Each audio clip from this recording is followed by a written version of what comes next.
entendemos es ley del, habría que poner ejercicio profesional médico de 8 de agosto del 2007, estamos hablando del partido hacienda. Dentro de los principios de la ley 31 en su artículo 3, inciso A, la profesión médica está considerada A, defensa de la vida, cuidado de la salud integral de la persona, familia y comunidad. 3. Toda intervención profesional del médico respaldado por protocolos normativos vigentes con calidez humana es un acto médico. Al resultado inesperado de la aplicación de técnicas y fármacos se conoce como iatrogenia. 5. La evaluación médico-científica y técnica de los condicionantes relacionados con un hecho cuestionario realizado por médicos reconocidos y designados por autoridad competente se llama peritaje. ¿Quién es la autoridad competente aquí? Pues, No aquí, no, sino en nuestro medio. Aquí, obviamente, no. yeah. Pero para asuntos que tienen que ver con la parte legal, ¿quién es la autoridad competente? Después. No, el fiscal. Ah, Él es el que designa pues a los peritos para que hagan sí. un trabajo correspondiente. Pues así fiscales. Okay. Algo estaba leyendo cosas, pues, estoy recalcando, ¿no? Aquí bien claro, realizar por médicos designados por autoridad competente, ¿no? 6. ¿Qué actividades están relacionadas con el ejercicio profesional? ¿Qué actividades están relacionadas? Ahí está la medicina forense, el peritaje, auditoría médica y otras de igual naturaleza. 10. La consultativa es un procedimiento técnico, analítico, evaluativo y de carácter preventivo y correctivo con el fin de emitir un dictamen, informe o certificación independiente al.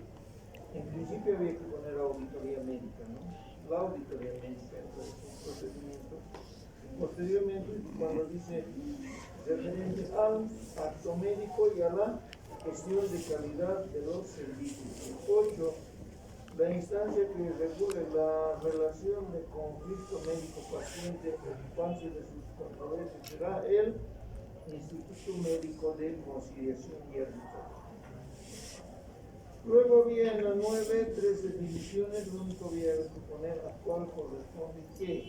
Por ejemplo, cuando hablamos de disposición técnica reconocida que refleja el estado del arte o el estado de la técnica en el momento y atestado a una norma vigente es protocolo.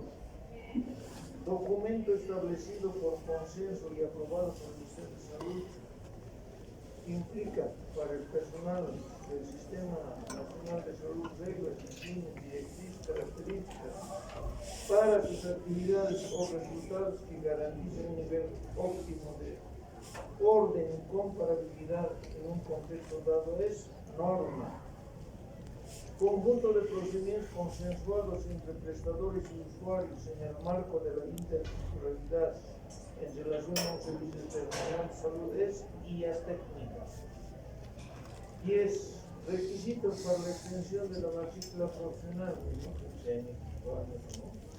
título profesional, fotografía, cédula de identidad. 11. Un certificado médico concluye con la firma y el sello profesional que otorga verdadero. En el siglo XVII se inicia investigación en el campo de la dactiloscopía, verdadero. El Instituto de Investigaciones Forenses investiga los delitos cometidos, falso.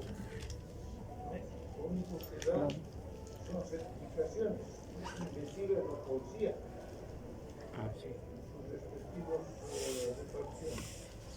Una prueba preconstituida no contemple al informe médico legal, falso. La experimentación es la verdad científica que sintetiza el resultado de investigación pericial, falso. 16. De acuerdo a la amplitud de sus conocimientos, los peritos pueden ser generales y especiales. 17. El orden por sesiones de una historia clínica es, estamos hablando de eso, el área forense, y de eso, el área sociológica, médica y de enfermería.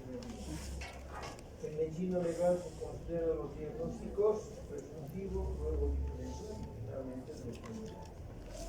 Se considera el diagnóstico, tratamiento y pronóstico como Una triada. clínico.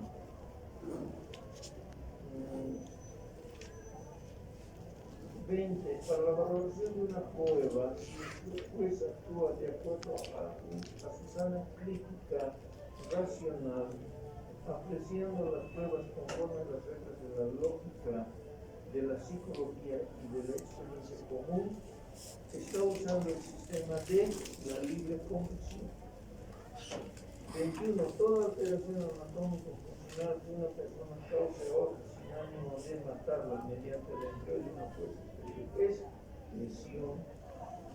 Los actos violentos contra una persona en razón de su sexo o preferencia sexual se considera como violencia de género. Bueno, esto ya era regalo, ¿no? Cito los componentes de la experiencia clínica, aunque habían ciertas personas que no precisaron, pero se estoy mirando, que apenas 3, 4 pinches cosas tantas, cuando el expediente clínico tiene un sinfín de documentos. Y no puede ser que usted nivel quinto estén como tercero, que ni siquiera han visto algún expediente, ustedes por lo menos alguno de hecho ha visto. Y además aquí se hemos repasado, hemos hablado. Y finalmente la 24, las condiciones fundamentales para considerar un acto como delito de instalación, omisión, necesidad, punible. Entonces este examen, ya saben ustedes, sobre 35 puntos. Todavía tienen 3 para recuperar. Ya, a ver.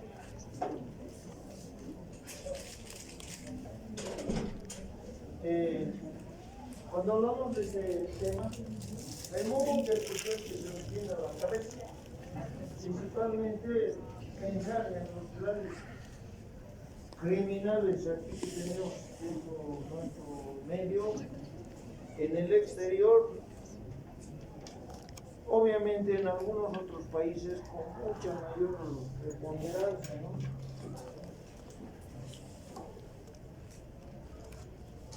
Por ejemplo, sin ir lejos, por ejemplo, el hecho de hablar México, por ejemplo, está sitiada por todo lo que es bandas de narcotraficantes, carteles que tiene y demás, ¿no? En algunos lugares aquí circundantes, Brasil, por ejemplo, donde hay las famosas favelas y demás, ¿no? El hecho, por ejemplo, de nuestro país, hay recién ha salido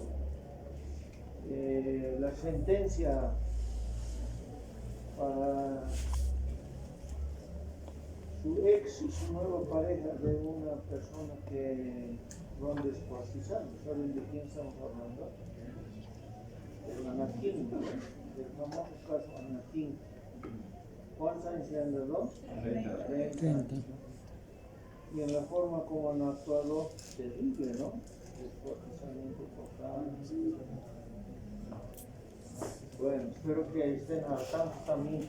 Medicina legal, indirectamente esas cosas llaman, ¿no? A uno automáticamente trata de ver qué ha pasado, etc.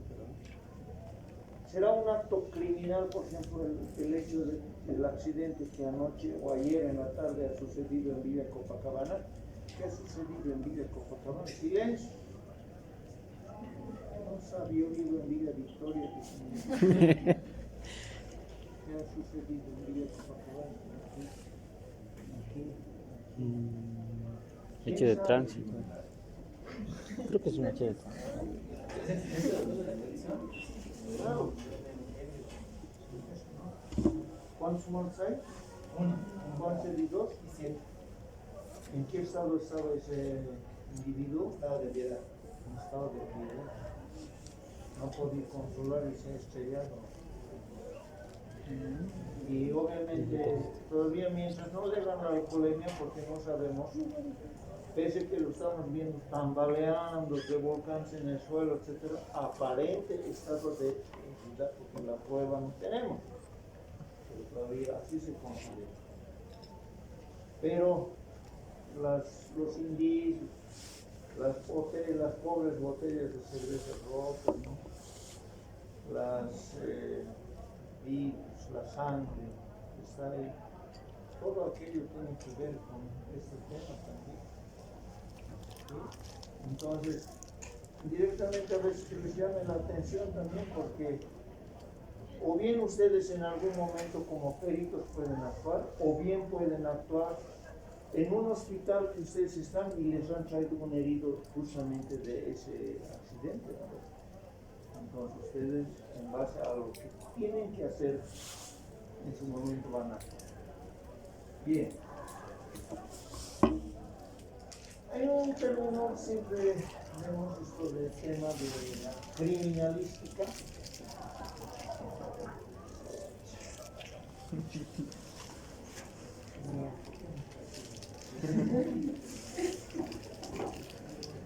Son de quinto, no hay casos de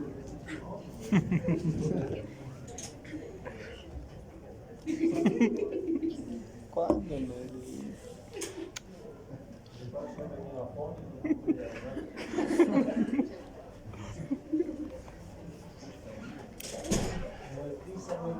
siempre nos estamos preparando para la semana de medicina. Por ahí yo voy a estar por ahí, me van a elaborar peor. Ya, fíjense, dice la criminalística es una ciencia que estudia los indicios dejados en el lugar del delito, gracias a los cuales puede establecerse la identidad del criminal y las circunstancias que compusieron en el hecho delictivo. Entonces, lo de ayer es un hecho delictivo, por muchas cosas, porque estamos hablando de eso. ¿Qué es? Si hablamos de criminalística, tenemos que hablar de crimen. Y nos dice que el crimen es tan antiguo como el hombre. Además de eso, el hombre desde tiempos remotos siempre ha cometido asesinatos, ha engañado, ha robado y ha cometido otros delitos, siempre intentando pero ocultar su culpabilidad. Ahora hay un proceso, ¿no? Que el que dice, sí, yo soy culpable. ¿Qué se llama ese proceso? En este momento que está en vigencia en nuestro país. Porque si no, el juicio dura, ¿no? Hasta que presenten pruebas. Derecho abreviado, juicio abreviado. Juicio abreviado. Proceso abreviado. Es medio, Él está con ese proceso. Listo. con ese proceso. Entonces, decimos que por historia la sociedad siempre ha empleado procedimientos a su alcance, dice, para desenmascarar, para encontrar a los culpables o al culpable y sobre todo castigar al criminal. Por si acaso, volvemos a la anterior línea. Estamos hablando como crimen, no solamente estamos hablando de asesinatos, estamos hablando de otros. ¿Qué quieres?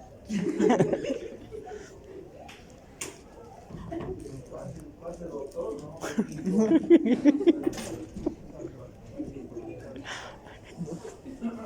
Entonces, fíjense, no solo es asesinatos, robos y otros cometidos, ¿no?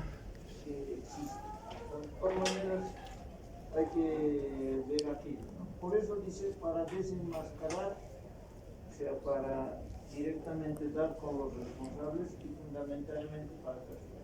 Antes había lo que se llamaba lo primero que sabe acerca de criminalística y todo aquello que es que se ha utilizado procedimientos, es eso de las ordalias, así lo van a encontrar.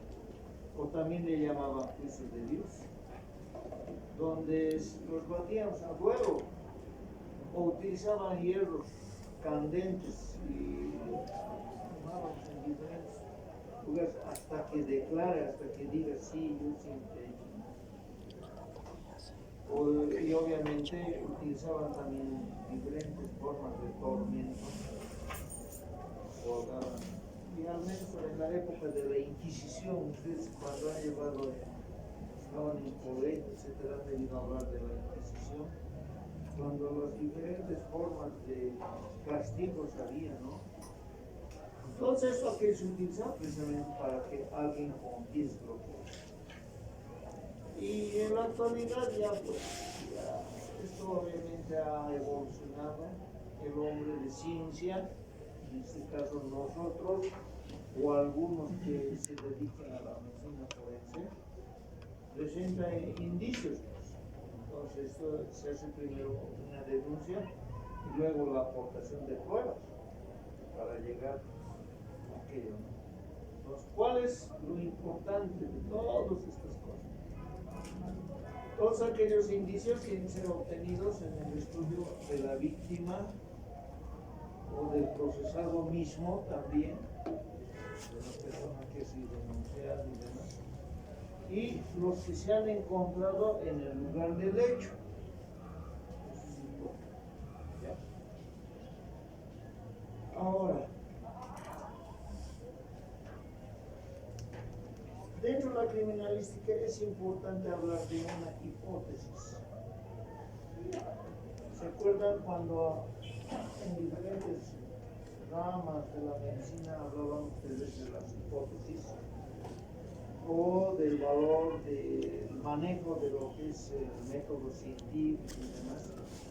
La hipótesis siempre ha sido considerada como un acertijo científico, una posibilidad de explicación frente a un fenómeno o a un hecho observado. Entonces, de eso se basa también la criminalística. Por eso dice, la hipótesis es base de la criminalística. ¿Por qué? Porque el criminal, por más inteligente que sea, siempre deja en el lugar del delito algo que de algún modo va a revelar su presencia. Pero aquí forma en nuestro medio la justicia, y eso nos implica a nosotros, ¿no? Nos tiene que interesar. Por más pruebas, por más evidente que sean muchos hechos, para algunos, sobre todo que tienen determinados colores, somos inocentes. Ese es el problema. Cuando la justicia no actúa de manera verídica, real y demás, estamos frente a un hecho incierto. Pero sin embargo, ¿qué queda en nosotros? Que así sea, lo declaren inocente, lo declaren culpable y demás, lo que nosotros como médicos tenemos que hacer bien. Y solamente refrendar en todo lo que tenemos que hacer, todo lo que estamos haciendo, y que esté dentro del marco legal, el marco de la verdad. Eso es lo único que nos va a satisfacer en un momento para decir, no, yo he actuado con la verdad. ¿Sí? Así estén declarando, sea de la declaración como sacos y tú. Entonces, lo que dice, el encontrar ese algo, ese es el objetivo de la criminalística. Es importante. Por lo tanto, ¿qué cosas hablamos aquí? Indicios. Estos indicios para la criminalística es un medio probatorio.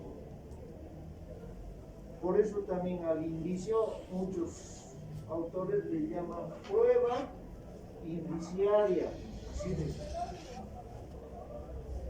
¿Cuál es la naturaleza de estos indicios dentro de la criminalística?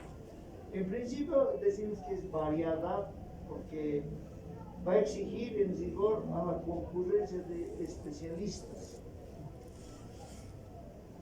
¿no? Lo que hemos estado aprendiendo, balística, lo que hemos estado aprendiendo de heridas de armas punzocortantes, punzantes, cortantes, como quieran llamarles, eso merece pues el informe de un especialista. En eso posiblemente algunos de ustedes van a trabajar. O les van a llegar informes cuando vean ustedes un cadáver o una persona herida, van a decir, y esta herida es el producto de un arma cortante, punzante, o les van a decir una herida de bala, etcétera, etcétera. Entonces, esto es importante, ¿no?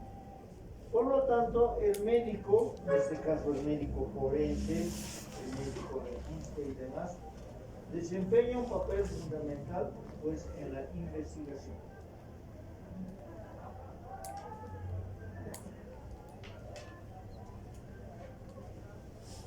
¿Cuáles son las peculiaridades que tiene la prueba indiciaria y como tal?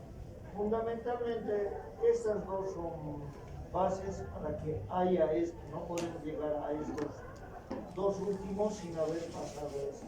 Es importante. Uno, la búsqueda, obviamente, de esos indicios en la escena del crimen. Esos indicios que han sido recogidos adecuadamente, ¿no? Y hayan sido enviados a laboratorio para su respectivo análisis.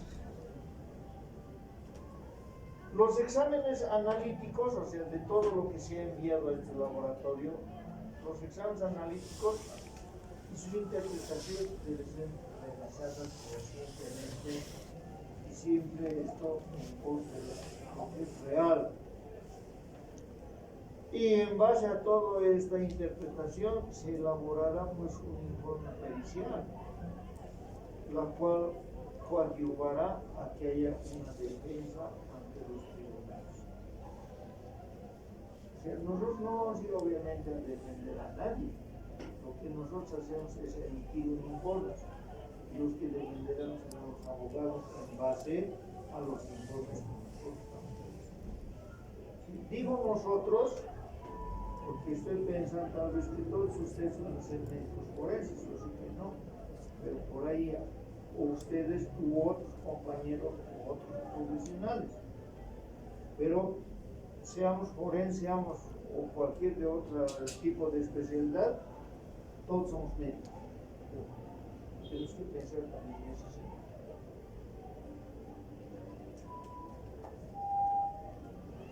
¿Qué es importante? Que nos interesa a nosotros, esa identificación de manchas, ¿no? De origen biológico. Entonces, cuando se han detectado manchas que pueden ser claves para la resolución de una investigación, precisamos saber su naturaleza, ya que según la tipología de la muestra se realizará un proceso de análisis. Entonces, tenemos fluidos en nuestro cuerpo como personas de sexo masculino o sexo femenino que nos pueden orientar de alguna manera, como vamos a ver en nuestras diapositivas, cómo podemos identificar. Eso es importante, ¿no? Por eso dice, los 4 fluidos más susceptibles de ser analizados en casos forenses son la sangre, saliva, semen y orina.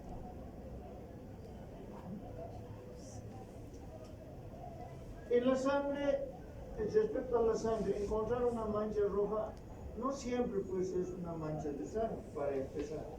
No todo lo que es rojo es sangre, ¿no? Eso es, esas manchas pueden pertenecer también a sangre de animales, puede ser jugo de tomate, jugo de beterraga, cereza, tips, etc. Eso es lo que está explicado. Pero para poder distinguir la naturaleza de la mancha, existen varios ensayos que nos van a permitir saber si estos restos son de sangre humana o no. ¿Qué es lo que nos interesa? Pues en investigaciones forenses. En principio, cuando hablamos de sangre, tenemos que ver la ubicación. Si esas manchas de sangre deben buscarse en el cuerpo de la víctima. Sobre el acusado también. Obviamente en las ropas de ambos, en los bolsillos, zapatos, etc. Todo aquello que pueda haber posibilidad de que ha habido contacto. También en las armas blancas. En la unión de la hoja de cuchillo, por ejemplo, con el mango. Instrumentos, en las paredes, en los mosaicos, muebles, partes de las cubiertas.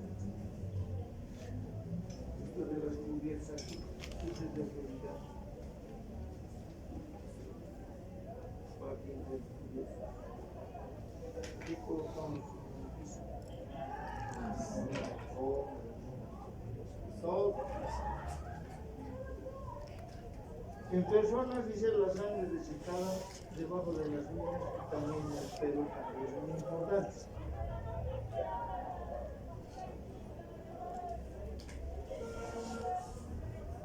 Fíjense. ¿Por qué creen que ha habido diferencia aquí en el tamaño de las manchas, los acúmulos sanguíneos? Porque aquí podemos pensar que en un principio por ahí la persona, algo ha sucedido por este otro lado y luego ha venido finalmente su lugar de descanso final ha sido este, porque aquí es donde más se acumula. Por eso es que es el 1, este es el 2, el 3, finalmente el 4. Se va colocando, se va haciendo la señaléctrica correspondiente a los indicios y demás de que se está recolectando. Y todo hay que votar bien, ya saben qué hacer. Hay que realizar un registro fotográfico pertinente, es lo importante.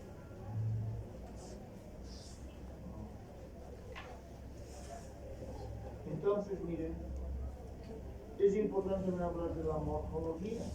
Por su forma, dicen las manchas de sangre, pueden clasificarse del siguiente modo: manchas de proyección. Esto ya mucho digo visualmente en relación al término de palabras, ¿no? La proyección quiere decir que has salpicado, si vale el término, de un lugar a otro. Descosimiento, por ahí ha salido, pero como era tanta cantidad, se ha ido en una dirección correspondiente.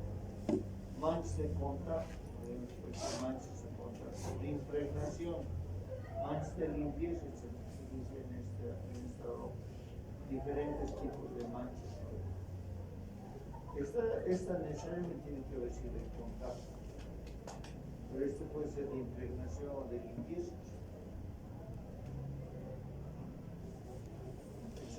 Diferentes formas de verificar. Miren, por ejemplo, cuando me viene así una mancha, estamos observando que tienen diferentes hilos de proyección. La sangre ha venido de este lado hacia aquí, ¿verdad? Y cuanto más menos trazos tiene, podemos pensar que aquí, por ejemplo, en relación a esta ha llegado con más fuerza que esta, ¿no? Por los diferentes formas de proyección que tiene.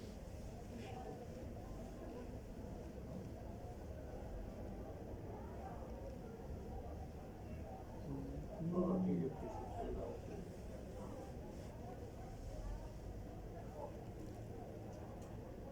Por lo tanto, para recolectar sangre y enviar obviamente al laboratorio, si está en estado líquido, suficiente con 12 ml, ¿no? Una pipeta limpia en tubo de ensayo y hay que colocar con solución salina. Si está seca la sangre, se va a recolectar con hoja de afeitar o bisturí sobre un pedazo de papel que posteriormente es doblado y embalado para poder llevar. Tiene que tener un embalaje de seguridad para hasta que llegue al laboratorio.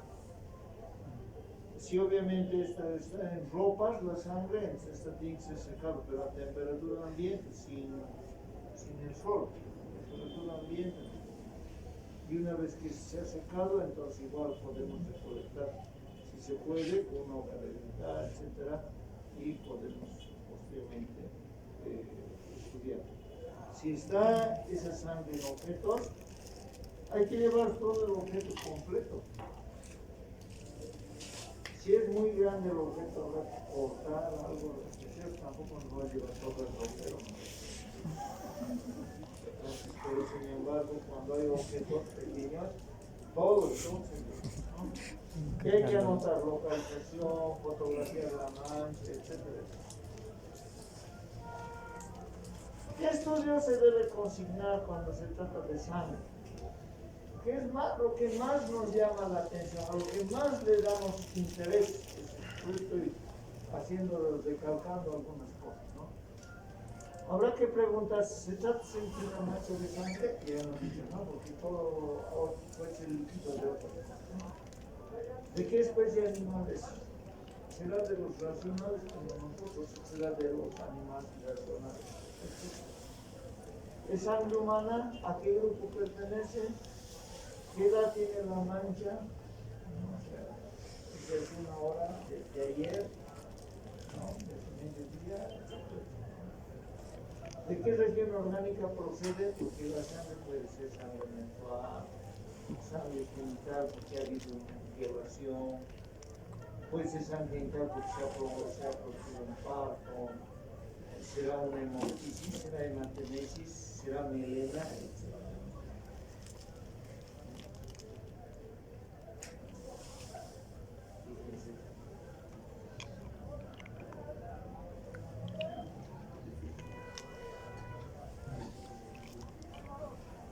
Ya han pisado y ya sacan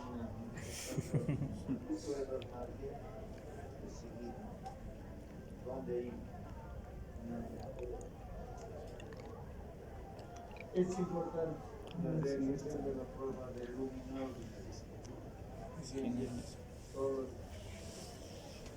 Todo lo que el luminol prácticamente irradia, ¿no? Ha habido contacto con esto porque nos dice, alguien ha pisado sangre.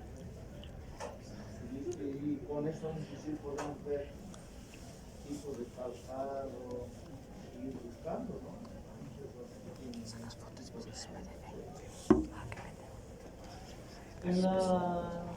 Para la saliva. Y algo que es importante, además del análisis de semen, la saliva puede ser interesante realizar sobre la ropa interior, sea esa masculina o femenina. Es la sustancia. La presencia de amilato en la ropa interior puede ser indicio de relación sexual oral, por lo que se podría llegar a aislar ADN de la mancha y determinar si pertenece al portador de la ropa o a su pareja. Pero se hace. Qué macana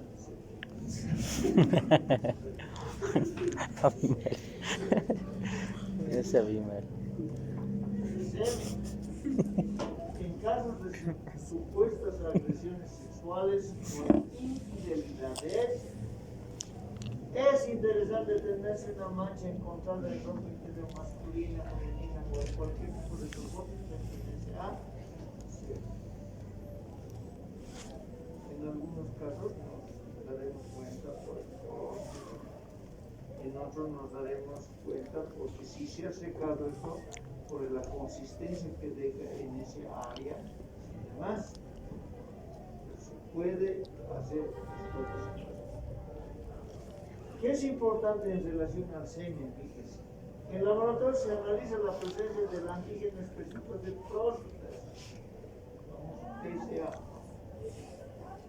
que es una glicoproteína intracelular sintetizada solamente por la glándula prostática masculina y está presente en el plasma semíneo. Esta proteína se utiliza en medicina forense como marcador de elección para detectar agresiones sexuales, inclusive cuando han sido cometidas por hombres con vasectomía.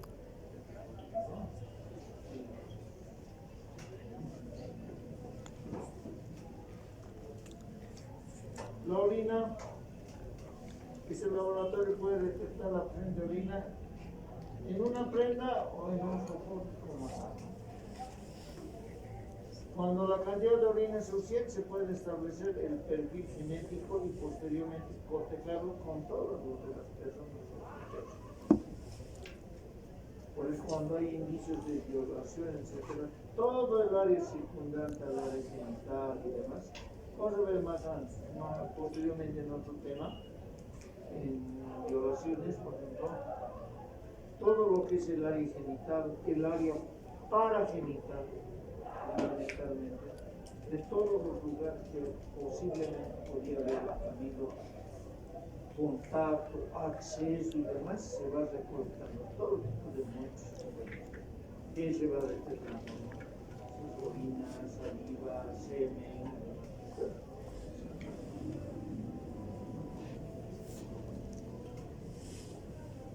Levantamiento de cadáveres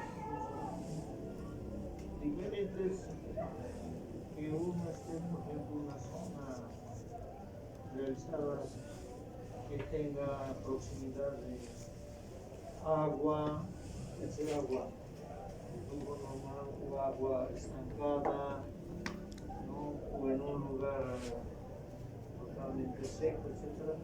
Todo tiene sus características diferentes, es lo que hay que determinar. Entonces, en criminalística, fundamentalmente cuando hay levantamiento del cadáver, a este escenario de la muerte, escenario, etc., también se la conoce como, o sea, toda la investigación que se va a realizar con este escenario de la muerte, se habla de levantamiento de cadáver, de investigación en el escenario del suceso, descripción del lugar del delito, comprobación del lugar, descripción del ambiente, etcétera, unas palabras antes o unas palabras después. Todos estos términos están referidos a investigación del escenario de la muerte para levantamiento de. Por lo tanto, la intervención de nosotros como médicos forenses tiene tres objetivos: confirmar o descartar la muerte. No, en algunos casos para descartar, ya saben, ¿no? Que van a ser lo que hemos hablado de junto con las dosimacias, temas atrás hemos visto las diferentes pruebas que se tienen que realizar a una persona para ver si está muerta o no. Se hace. Hay que determinar hora del fallecimiento. ¿Cuál sería lo básico que tú vas a realizar para saber qué hora más o menos? No lo vas a poder preguntar porque ya está muerto. Pero, ¿qué crees que sería importante ver?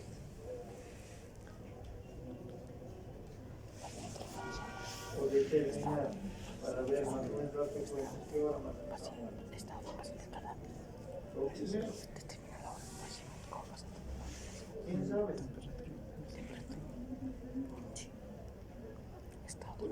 Pero antes la temperatura. Otro, la rigidez cada vez sería más. Rigidez. Es duro. Lo primero, obviamente, busque signos vitales, ¿no ves? Lo primero es. Luego, temperatura. Luego, ya ir avanzando a rigidez cada vez. Dice, contribuir a establecer el carácter homicida, ha sido homicidio, ha sido suicidio, ha sido muerte accidental, y si esta muerte es natural o no se sabe.